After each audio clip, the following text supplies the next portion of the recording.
So hello friends, welcome back to my channel Samaira knowledge hub, जहां आपको मिलती है नॉलेज जो बनाए आपको स्मार्टर एंड फ्यूचर रेडी। तो आज हम बात करने वाले हैं एक और टॉपिक पे जो है हर स्टूडेंट, एंटरप्रेन्योर या जॉब सीकर के काम की है, और वो है आज का हमारा टॉपिक MSME, जिसे हम micro small and medium enterprise कहते हैं। तो अगर आप हमारे वीडियो पे चैनल पे नए हैं तो ज़रूर हमारे चैनल को सब्सक्राइब कीजिएगा फॉर न्यू अपडेशंस के लिए। तो बिना देर किए चलिए आज की हम वीडियो स्टार्ट करते हैं। तो पहले हम समझते हैं कि MSME क्या है। ठीक है, तो ये MSME की फुल फॉर्म आपको पता ही होगी, micro small and medium enterprise.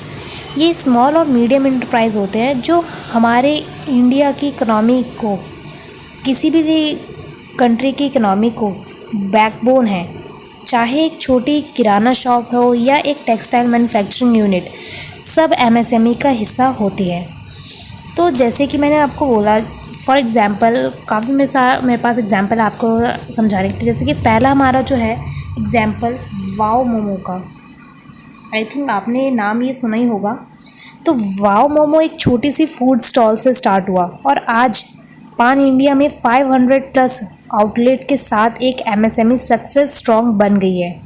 And second example जैसे हम लेते हैं लज्जत पापड़ का।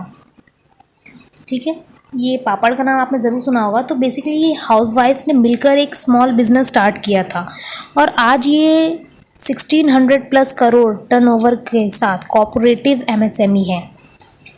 और भी एग्जाम्पल है, जैसे थर्ड हमारा ले लेते हैं हम एग्जाम्पल, थर्ड काइनर का। ठीक है, काइनर टेक्नोलॉजी, आपने इसका भी नाम सुना होगा। तो ये एक इलेक्ट्रॉनिक मैन्युफैक्चरिंग MSME है जिसका IPO भी लॉन्च हुआ। तो आप समझ रहे MSME से स्टॉक मार्केट तक का सफ़र। तो फ्रेंड्स, MSME सिर्फ एक छोटी शॉप या फैक्ट्री नहीं, ये एक विज़न होता है जो डेडिकेशन और सपोर्ट से बनाया जा सकता है। तो फ्रेंड्स, सिंपल लेआउट में अगर कहूँ तो MSME का मतलब है स्मॉल और मीडियम बिजनेस, ऐसे बिजनेस जिसके पास ज़्यादा इन्वेस्टमेंट नहीं होता लेकिन उनमें बड़ा सपना होता है। जैसे आपकी गली की एक छोटी बेकरी या एक लोकल बुटीक या एक मोबाइल रिपेयर शॉप, ये सब MSME का एग्जाम्पल है। गवर्नमेंट इन बिजनेसेस को सपोर्ट करती है, लोन देती है और उनका काम ईजी बनाती है ताकि नए लोग बिजनेस शुरू कर सके और एम्प्लॉयमेंट बढ़े। तो आई होप आपको समझ आया होगा, ओवरव्यू मिला होगा कि MSME क्या होता है। ठीक है, तो अब आते हैं हम अपने डेफिनेशंस पर। तो MSME की, जैसे मैंने आपको बताया कि जो MSME है वो micro small and medium enterprise होती है। तो ये हमने किसके ऊपर इन्हें क्लासीफाइड किया है?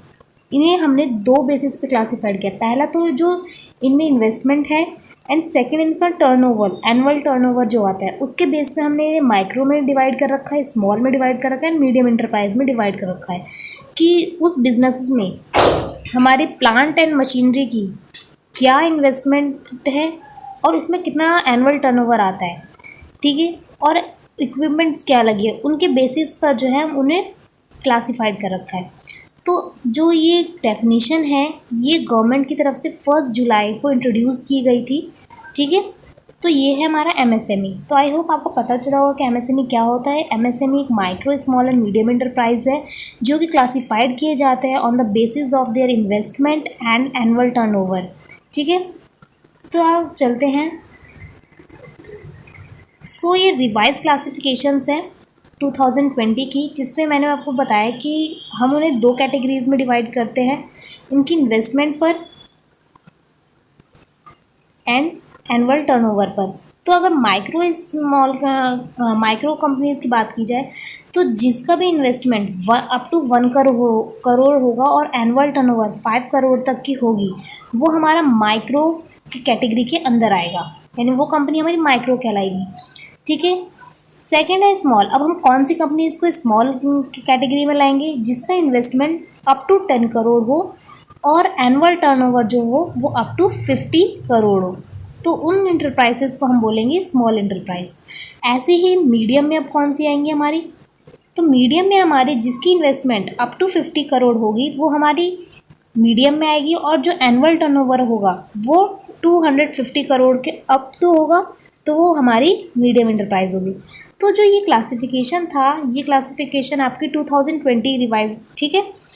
और अपडेशन जैसे जो आया है दोबारा, वो 2025 के अकॉर्डिंग, ठीक है। करंट ईयर 2025 के अकॉर्डिंग जो क्लासिफिकेशन मैं उसको मैं बता देती हूँ, क्योंकि ये काफ़ी इंपॉर्टेंट है, आपको पता होना चाहिए। सो माइक्रो के लिए जो आया है वो है अप टू 2.5 करोड़, एंड जो एनुअल टर्नओवर हो उनका 10 करोड़ तक हो।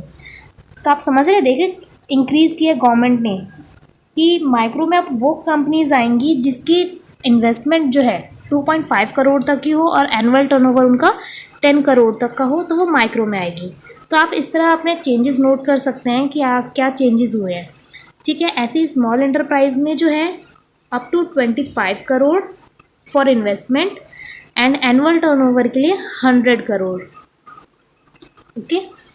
एंड ऐसे ही मीडियम इंटरप्राइजेस के लिए क्या आया है कि मीडियम इंटरप्राइजेस में 125 करोड़ अप टू 125 करोड़ जो है वो इन्वेस्टमेंट होगी, और एनुअल टर्नओवर जो होगा उनका 500 करोड़ तक हुआ।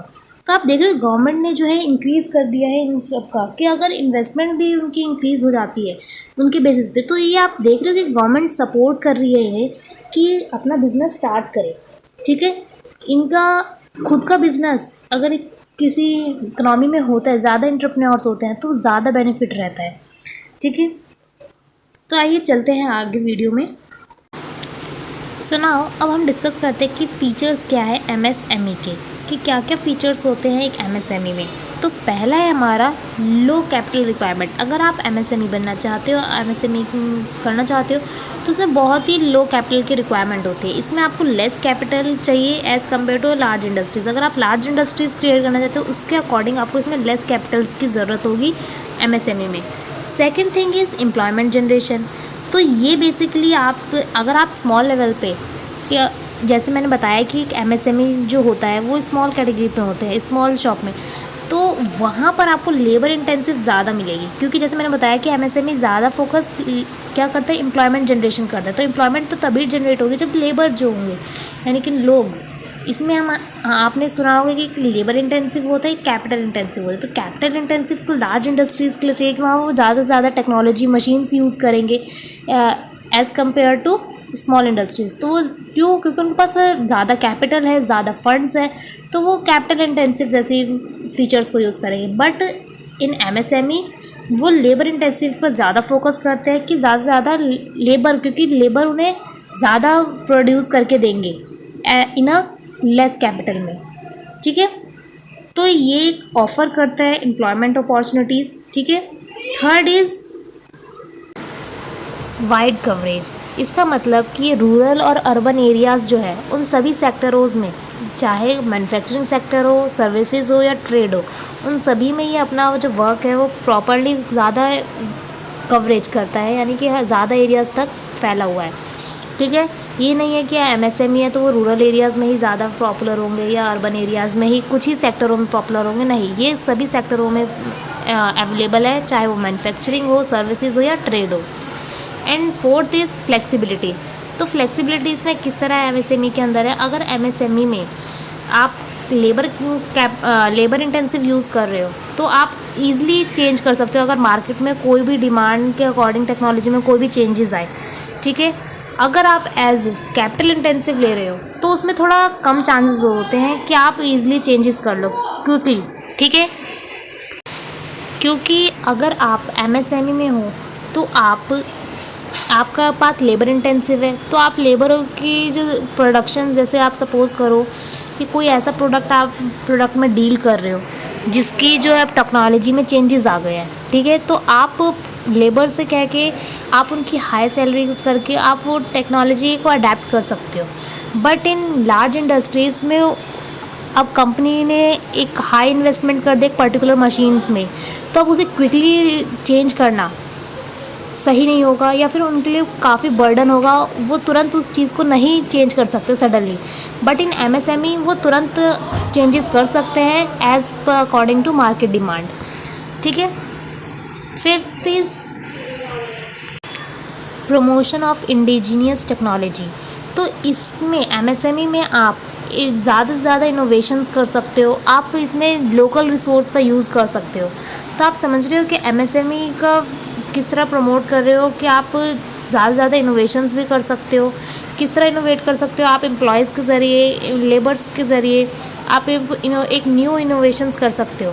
ठीक है, आप न्यू इनोवेशंस में, हम एमएसएमई में आप न्यू टेक्नोलॉजीज़ का जो है स्किल्स को आप अपना यूज़ कर सकते हो फॉर इनोवेशंस।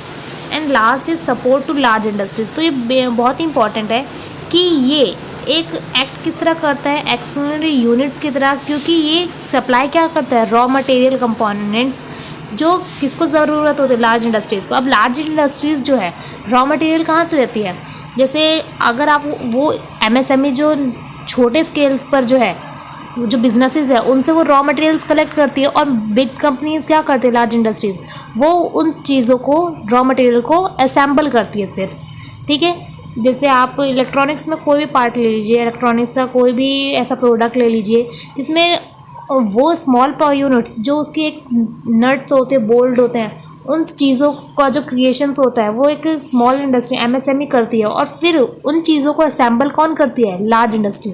तो कहीं ना कहीं ये लार्ज इंडस्ट्री को सपोर्ट प्रोवाइड करती है कि वो रॉ मटेरियल्स जो है, जो एमएसएमई बना रही हैं, उसको एक सपोर्ट मिल जाता है कि वो रॉ मटेरियल्स जो है स्मॉल इंडस्ट्रीज से, एमएसएमई से ले सकती है, और फिर बिग इंडस्ट्री, लार्ज इंडस्ट्रीज क्या करेंगी, असेंबल कर देंगी। तो ये किस तरह का सप्लाई प्रोवाइड करती है ऑफ रॉ मटेरियल्स का। ठीक है, तो ये फीचर्स थे हमारे एमएसएमई के। अब रोल क्या है एमएसएमई का इंडिया के अंदर। तो रोल एमएसएमई का बहुत ज़्यादा है इंडिया में, क्योंकि फर्स्ट ऑफ ऑल ये इकोनॉमिक ग्रोथ में सपोर्ट करती है। जैसे कि मैं आपको जानकर हैरानी होगी कि इंडिया में लगभग 6 करोड़ से ज़्यादा एमएसएमई है, जो 11 करोड़ लोगों को रोज़गार देती है। ठीक है, एम्प्लॉयमेंट देती है। तो एमएसएमई कंट्रीब्यूट करती है एटलीस्ट 30% ऑफ जीडीपी में। तो मतलब देश की इकोनॉमी इन्हीं से चलती है। ठीक है, क्योंकि इनका कंट्रीब्यूशन कितना है, 30% ऑफ जीडीपी में 30% कंट्रीब्यूशन सिर्फ एमएसएमई का है। तो एक इकोनॉमिक ग्रोथ को प्रोवाइड करते हैं ये। Second is employment provider. तो ये इनका रोल बहुत ज़्यादा इंपॉर्टेंट रोल है इंडिया के अंदर एमएसएमई का, कि ये एम्प्लॉयमेंट प्रोवाइड करती है। जिस तरह मैंने आपको बताया कि लेबर इंटेंसिव है, तो ज़्यादा से ज़्यादा लोग जो है इनके अंदर एम्प्लॉयमेंट उन्हें मिलता है। तो इस सेकेंड लार्जेस्ट एम्प्लॉयर है। किसके बाद, पहले जैसे आपको पता होगा एग्रीकल्चर है हमारा, उसके बाद जो सेकेंड लार्जेस्ट है वो हमारा एमएसएमई है, जो एम्प्लॉयमेंट प्रोवाइड करती है। और वो भी जैसे मैंने आपको बताया डाटा के में 11 करोड़ पीपल्स को। Third is export promotions. तो नेवा ये ज़्यादा से ज़्यादा 48% ऑफ इंडिया एक्सपोर्ट जो है हमारा एमएसएमई का रोल है इसके अंदर। ठीक है, fourth is industrialisation in rural areas. जैसे कि मैंने आपको बताया कि जो रूरल एरियाज़ हैं वहाँ पर मोस्ट ऑफ द पीपल पहले एग्रीकल्चर पर डिपेंड रहते थे, बट लेकिन एमएसएमई जब हम रूरल एरियाज़ तक पहुँची तो वहाँ पर उन्हें एम्प्लॉयमेंट का एक नया सोर्स मिला, वो एमएसएमई में। ठीक है, इंडस्ट्रियलाइजेशन। तो इससे क्या हुआ कि उनका हेल्प हुआ कि जो रीजनल इम्बैलेंस था, कि वो क्या करते थे, पहले अगर उन्हें गांव में, रूरल एरियाज़ में जॉब नहीं मिलती थी, या फिर एग्रीकल्चर पे ही डिपेंड ना रहने के लिए, वहाँ से लोग जो है अर्बन एरियाज़ में माइग्रेट करते थे। उन्हें माइग्रेशंस करना पड़ता था, माइग्रेट करके उन्हें अर्बन एरियाज़ में आना पड़ता था, मेट्रो सिटीज़ में आना पड़ता था फॉर जॉब, एम्प्लॉयमेंट के लिए। बट जब एमएसएमई आई तो उन्होंने रूरल एरियाज़ में भी इंडस्ट्रियलाइजेशंस को सपोर्ट किया, तो जिससे उन्हें अब माइग्रेशन जो है नहीं करना पड़ता फॉर अदर सिटीज़। अब वो अपने एरिया में रहकर भी जो है क्या कर सकते हैं, अपना एम्प्लॉयमेंट कर सकते हैं। तो आप देख रहे हो, तो ये क्या प्रमोट करे कि इंक्लूसिव ग्रोथ। इंक्लूसिव ग्रोथ का मतलब है कि सभी को इंक्लूड करके, ये नहीं कि एक पर्टिकुलर एरिया के ही लोगों को सिर्फ इंक्लूड किया कि भाई जो रिच पीपल है सिर्फ वही इंक्लूड होंगे ग्रोथ में, तो वही लोग सिर्फ देखते हैं जीडीपी का और इकोनॉमी का ग्रोथ ऊपर कर सकते हैं। नहीं, हमने इसमें सभी को लिया। इंक्लूसिव मीन्स सभी को हमने इसके अंदर लिया कि जीडीपी का ग्रोथ तभी हो, इंडिया का इकोनॉमिक ग्रोथ तभी हो जब इंक्लूसिव ग्रोथ होगी। ठीक है, नेक्स्ट है हमारा एंटरप्रेन्योरशिप डेवलपमेंट। तो इससे क्या हो रहा है, एक एंटरप्रेन्योर डेवलप्ड हो रहा है। हर एक इंसान जो है, चाहे वो उसके पास बस एक आइडिया हो, आइडिया जो सपोर्ट करेंगे, तो उससे एक स्मॉल कैपिटल, जैसे मैंने आपको बताया एमएसएमई में आपको लेस कैपिटल की ज़रूरत रहती है, तो एक लेस कैपिटल से भी आप अपना जो है बिजनेस स्टार्ट कर सकते हो। तो कहीं ना कहीं ये जो एक स्टार्टअप जो प्रोग्राम है जो गवर्नमेंट ने निकाला है उसको भी एक सपोर्ट कर रही है। तो एक एंटरप्रेन्योरशिप जो डेवलपमेंट है जो ये नहीं देखता कि आप कौन से एरिया से हो। अगर आपके पास एक आइडिया है, आपके पास एक इनोवेशन स्किल है, तो आप जो है एंटरप्रेन्योरशिप डेवलपमेंट का पार्ट बन सकते हो। और ये काफ़ी इंपॉर्टेंट रोल प्ले करती है एमएसएमई इंडिया के अंदर। नेक्स्ट, जैसे मैं आपको बताया support to make in India, जैसे आपको पता होगा कि गवर्नमेंट जो है एक नया स्कीम लॉन्च करी थी मेक इन इंडिया का, जिसमें मेक इन इंडिया हम लोग बनाएंगे इंडिया को। तो जो सेल्फ रिलायंस जैसे अचीविंग जो की रोल था बूस्टिंग डोमेस्टिक मैन्युफैक्चरिंग, इसमें क्या बूस्ट किया कि डोमेस्टिक मैन्युफैक्चरिंग ज़्यादा लोग जो मैन्युफैक्चर करें डोमेस्टिक। हम ज़्यादा जो पहले इंडिया में था कि क्या होता था कि एक्सपोर्ट ज़्यादातर हम बाहर इम्पोर्ट करते थे। पहले हम ज़्यादा से ज़्यादा इंपोर्ट करते थे, बट लेकिन मेक इन इंडिया जैसे एक स्कीम में ये पर्पस है उनका, की रोल ये है कि हम ज़्यादा से ज़्यादा एक्सपोर्ट करें। तो एक्सपोर्ट तभी होगा जब हम ज़्यादा से ज़्यादा मैन्युफैक्चरिंग कहाँ करें, डोमेस्टिक एरियाज़ में। सो आपको पता चला होगा कि इसमें मेक इन इंडिया में काफ़ी ज़्यादा सपोर्ट किया और एमएसएमई ने काफ़ी इंपॉर्टेंट रोल प्ले किया इंडिया के अंदर मेक इन इंडिया जैसे स्कीम्स में। ठीक है, तो ये था हमारा रोल ऑफ एमएसएमई। अब हम बात करते हैं कि इम्पोर्टेंस क्या है, कि एमएसएमई का होना क्यों इम्पोर्टेंट है। तो इसकी इम्पोर्टेंस काफ़ी ज़्यादा है। जैसे कि पहले मैंने इसमें लिख रखा है इंक्लूसिव ग्रोथ, कि जैसे ऊपर भी डिस्कस किया कि ये इंक्लूसिव ग्रोथ है कि सभी को एम्पावर करता है, चाहे वो वुमेन हो या एससी या एसटी, कोई भी कास्ट से रिलेटेड हो या कोई भी अंडर प्रिविलेज सेक्शंस हो, वो सेल्फ एम्प्लॉयमेंट हो, यानी कि इंक्लूसिव ग्रोथ हो साथ में। अगर वो सेल्फ एम्प्लॉयमेंट रहेंगे तभी तो इंक्लूसिव ग्रोथ होगी। Second is reduction in urban migration, जैसे कि मैंने पहले भी एग्जांपल दिया कि जो लोग थे एग्रीकल्चर जब गांव रूरल एरियाज़ में कि वो माइग्रेट करते थे अर्बन एरियाज़ में फॉर एम्प्लॉयमेंट, बट इससे क्या हुआ, अब अर्बन माइग्रेशंस कम हो गई, रिडक्शंस हुई इनमें, क्योंकि अब उन्हें अपने ही एरिया में जॉब मिलने लगी, क्योंकि हमने लोकल जॉब्स जो है वो क्रिएट की, और इससे हमारा क्या माइग्रेट हुआ, सिटीज़ में रिड्यूस हुआ माइग्रेशंस।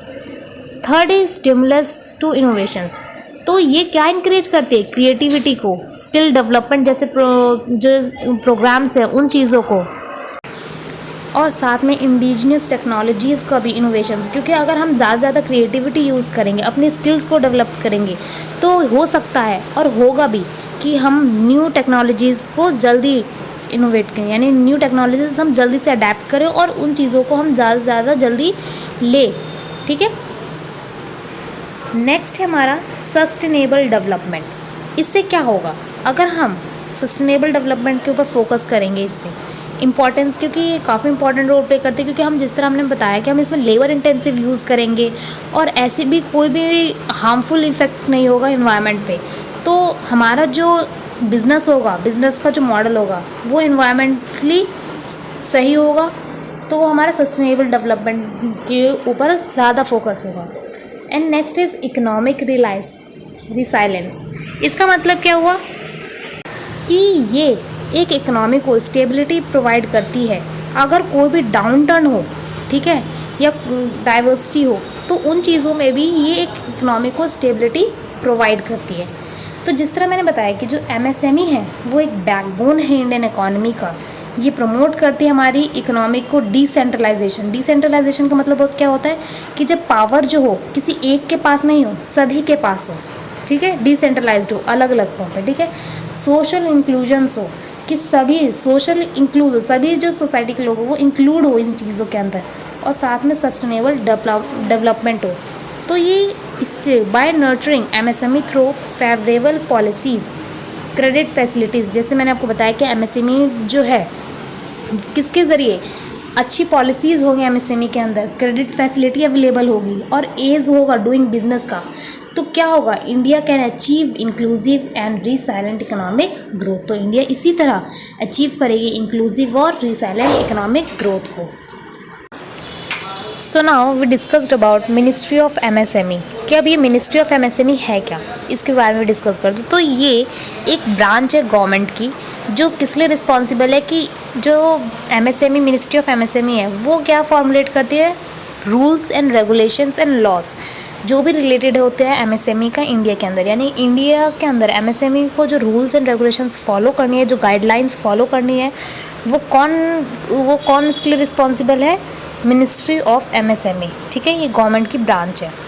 अब इनका ऑब्जेक्टिव क्या है, ये हमने गवर्नमेंट ब्रांच क्यों बनाई है, तो किस लिए हमने बनाए हैं कि ये ग्रोथ और डेवलपमेंट जो है एमएसएमई का प्रमोट कर सके, यानी कि ये गवर्नमेंट जो है, जो मिनिस्ट्री ऑफ एमएसएमई है, ये एक दे सके एक रिस्पॉन्सिबल जो रूल्स एंड रेगुलेशंस है, जो नीड है एमएसएमई को डेवलप करने के लिए और ग्रोथ करने के लिए, वो प्रोवाइड कर सके।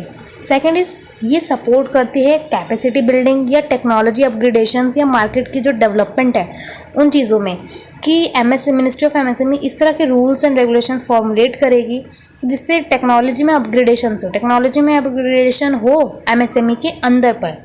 ठीक है, यानी कि एमएसएमई में ऐसे टेक्नोलॉजी को किस तरह अपग्रेड करना है, वो सभी चीज़ें जो है मिनिस्ट्री ऑफ एमएसएमई प्रोवाइड करती है, और मार्केट के डेवलपमेंट के साथ भी। थर्ड इज़ कि ये ज़्यादा से ज़्यादा इंकरेज करते हैं एंटरप्रेन्योरशिप पे एंड स्किल डेवलपमेंट पर।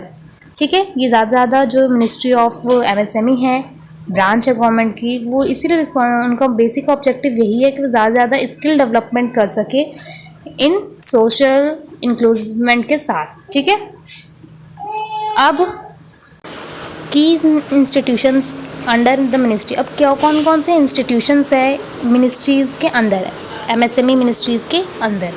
ठीक है, पहला है khadi and village industries commissions, जिसे हम KVIC कहते हैं। इसका बेसिक एम क्या है कि ये खादी जो कपड़ों की क्वालिटी होती है उनको चीज़ों को प्रमोट करें, ये इंस्टीट्यूशंस का बेसिक एम होता है जो इस कैटेगरीज के अंदर आता है।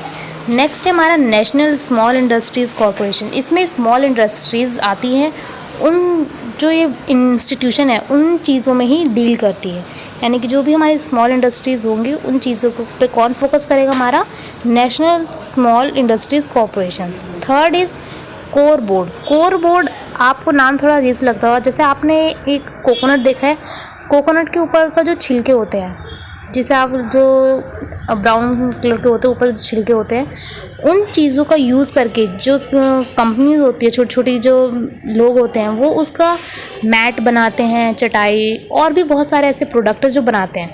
तो बेसिकली ये उन लोगों को, उन ग्रुप्स पे फोकस करते हैं कोर बोर्ड। ये वो इंस्टीट्यूशंस है जो इन चीज़ों का, यानी कि जो ऐसे कोर बोर्ड्स को, यानी कि जो कोकोनट के छिलके होते हैं उनका यूज़ करती है, उनसे प्रोडक्ट बनाती है, तो वो जो इंस्टीट्यूशंस है वो इनके अंडर आती है। Fourth is MSME development institutes.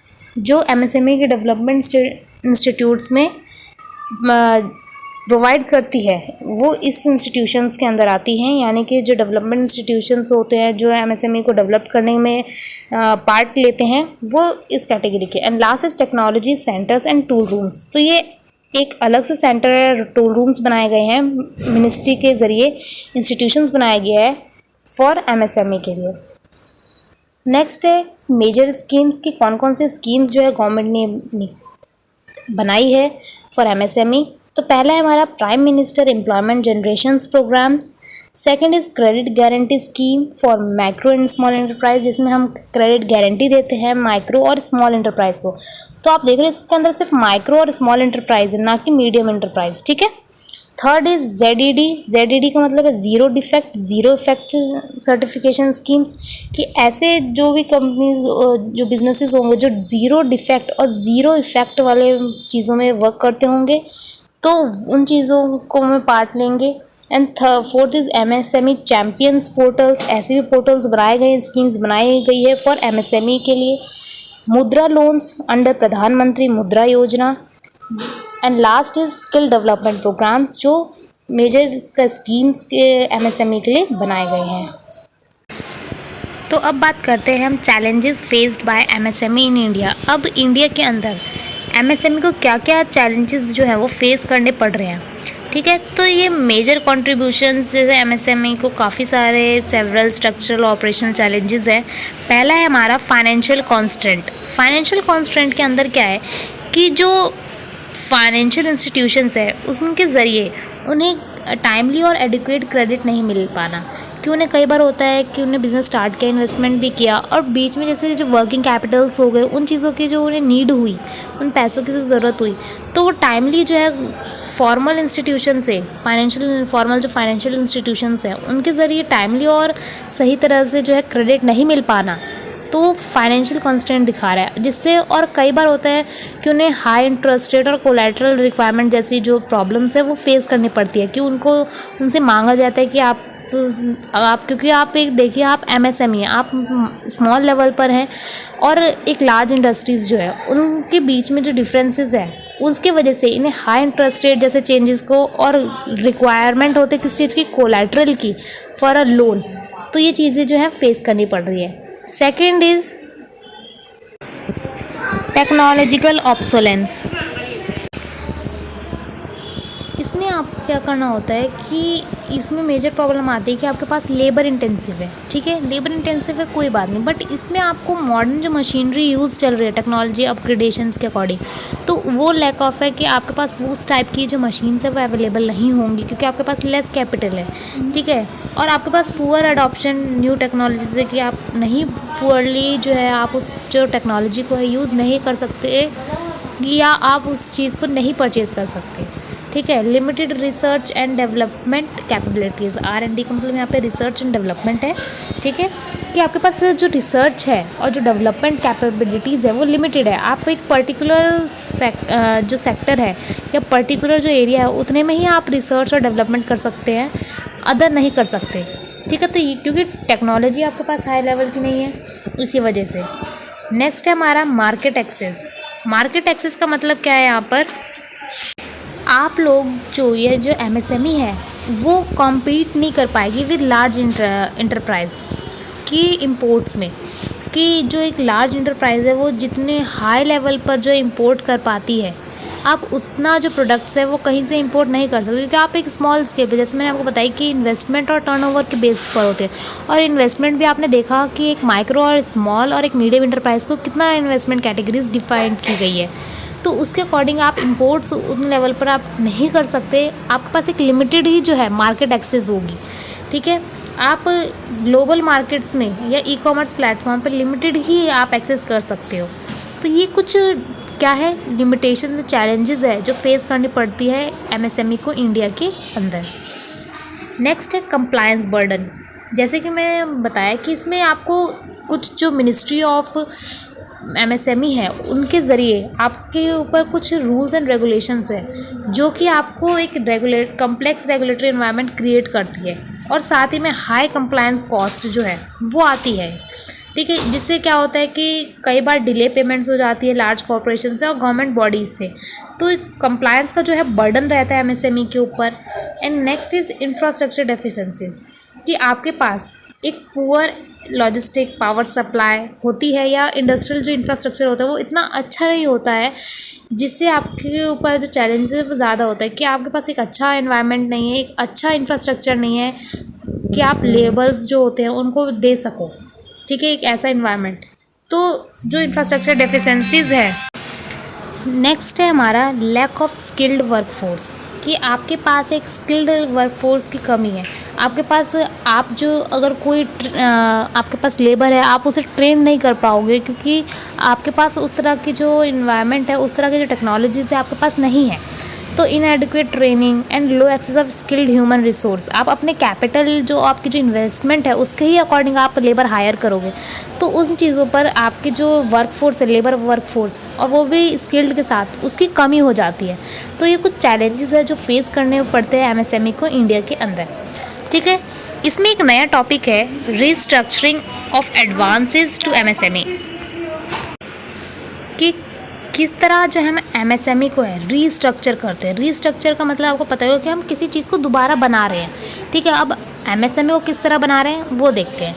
तो रीस्ट्रक्चरिंग ऑफ एडवांसेस का मतलब होता है कि हम मॉडिफाई कर रहे हैं किस चीज़ में, लोन्स में। आपको ये चीज़ें टर्म जो है काफ़ी अच्छे से याद रखना होगा कि हम मॉडिफाई किस में कर रहे हैं, टर्म्स ऑफ लोन, यानी जो लोन है उन चीज़ों में हम जो है मॉडिफाई कर रहे हैं, या तो उनका रीपेमेंट पीरियड है या इंटरेस्ट रेट है, उन चीज़ों में मॉडिफाई कर रहे हैं। अब मॉडिफाई करने की क्यों ज़रूरत है, अब देखिए, अगर एक एमएसएमई है, उन्होंने लोन लिया बैंक से, तो अब कई बार होता है कि उनका टर्नओवर अच्छा नहीं रहा, कई बार होता है कई ईयर में कि उनका टर्नओवर जो है लॉस में चला गया, जो उनका प्रॉफिट है वो नहीं हुआ, या फिर लॉस हुआ, या फिर नॉर्मल ग्रोथ भी नहीं हुई।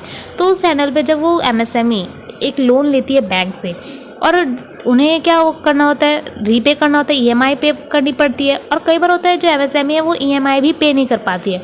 तो उस कैटेगरी में क्या होता है, एमएसएमई के बंद होने के, यानी कंपनी बंद होने के चांसेस बढ़ जाते हैं। क्यों? क्योंकि अगर एमएसएमई लोन पे नहीं करेंगी तो बैंक क्या करेंगे, उन्हें एनपीए कैटेगरीज में ले जाएंगे, और एनपीए कैटेगरीज में आने से बैंक को भी लॉस होता है कि उनका एनपीए जो है वो इंक्रीज हो जाता है। एनपीए मतलब होता है नॉन परफॉर्मिंग एसेट्स, ठीक है।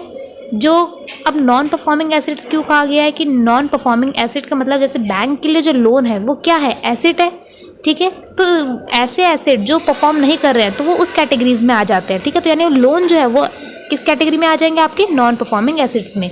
तो इससे बैंक्स को भी लॉसेस होते हैं, और एमएसएमई का जो कहते हैं एक रेपुटेशन है उस पर भी इफेक्ट पड़ता है। तो उस चीज़ से बचाने के लिए एमएसएमई को क्या करते हैं, हम रीस्ट्रक्चर करते हैं। यानी जो बैंक्स होते हैं वो क्या करते हैं, उनके जो मॉडिफाई करते हैं किस चीज़ में, लोन्स में। कि कई बार होता है अगर वो जैसे उनका जो लोन रिपेमेंट जो ईयर होगा, सपोज 2 ईयर है, तो वो उसे एक्सटेंड कर देंगे, ठीक है। यानी मॉडिफाई कर देंगे टर्म्स एंड पीरियड में कि आप जो है रिपेमेंट पीरियड इंक्रीज़ कर देंगे कि आप इन्हें 3 ईयर्स में देना। और साथ ही में या फिर ये कभी कर सकते हैं कि उनका जो इंटरेस्ट रेट जो पहले 8% था, हो सकता है वो उसने 6 या 5% कर दे। क्योंकि एमएसएमई क्या करेंगी, अगर उनके पास फंड नहीं रहेंगे तो वो लोन रीपे नहीं कर पाएंगी, जिससे उन्हें बंद होने की उनकी रेपुटेशन पर, और साथ में ही किसको एक इन्हांस कर दी, ये क्या चीज़ पे इफेक्ट करेगी, इकोनॉमी पे भी इफेक्ट डाल रही है। क्यों? अगर आप एक कंपनी अच्छा परफॉर्म नहीं करेगी तो जैसे मैंने आपको बताया कि जो एमएसएमई वो 30% ऑफ जीडीपी में कंट्रीब्यूट करती है, तो उससे क्या इफेक्ट पड़ेगा जीडीपी पर भी।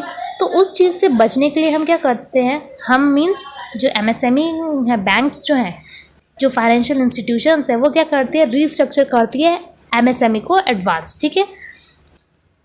तो यही इसमें दिया गया कि जो भी फाइनेंशियल स्ट्रेस है उस चीज़ से बिना फाइनेंशियल स्ट्रेस से एमएसएमई को क्लासीफाई किए एनपीए के अंदर, ठीक है, उससे बचाने के लिए हम रीस्ट्रक्चर करते हैं एमएसएमई में।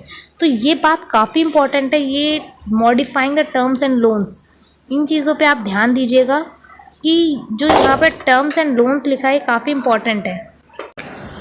सो आरबीआई की गाइडलाइंस क्या है इसके ऊपर, जो आरबीआई है उन्होंने गाइडलाइंस प्रोवाइड किया है कि वो पीरियोडिकली सिर्फ 1 टाइम रीस्ट्रक्चर कर सकते हैं अपने अकाउंट एमएसएमई अकाउंट्स को, ठीक है, विदाउट डाउनग्रेडिंग एसेट क्लासिफिकेशन, बिना एसेट क्लासिफिकेशन में गए हुए। अगर वो एक बार एसेट क्लासिफिकेशन में चली गई तो फिर वो नहीं आ सकती, इसलिए बिना अकाउंट यानी एसेट क्लासिफिकेशन यानी एनपीए के क्लासिफाइड में जाने से पहले ही उसे सिर्फ एक बार रीस्ट्रक्चर करने का मौका मिलेगा। रीस्ट्रक्चर करने का क्या चीज़ का मौका, कि जो लोन है उसको रीस्ट्रक्चर किया जाएगा, मॉडिफाई किया जाएगा, एक ही बार वो अलाउड है, ठीक है। Banks can restructure account that are classified as standard not yet at pay, यानी कि जो बैंक्स है वो रीस्ट्रक्चर अकाउंट को किस तरह क्लासीफाई किएगी, स्टैंडर्ड में, ना कि उन्हें एनपीए की कैटेगरी में लाएगी, ठीक है। तो वो एक स्टैंडर्ड वर्ड देगी वहाँ पर अगर एक बार रीस्ट्रक्चर होता है हमारा एमएसएमई, ठीक है, ना कि एनपीए लिख के देगी वहाँ पर, ठीक है। और वो कहाँ रजिस्टर्ड होगा, एमएसएमई के उद्यम पोर्टल पर, ठीक है। आई होप आपको इतना समझ आया होगा। अगर आपको कोई भी कॉन्सेप्ट या कोई भी वर्ड्स अगर नहीं समझ आ रहा तो आप हमसे कमेंट बॉक्स में भी पूछ सकते हैं, ठीक है। आप कमेंट्स कर दीजिए, हम उसका आंसर आपको देंगे, ठीक है। नेक्स्ट हमारा, आई होप आपको इतना समझ आया होगा। अब हम आगे बढ़ते हैं बेनिफिट्स, कि अब रीस्ट्रक्चर करने का बेनिफिट्स क्या है, ठीक है।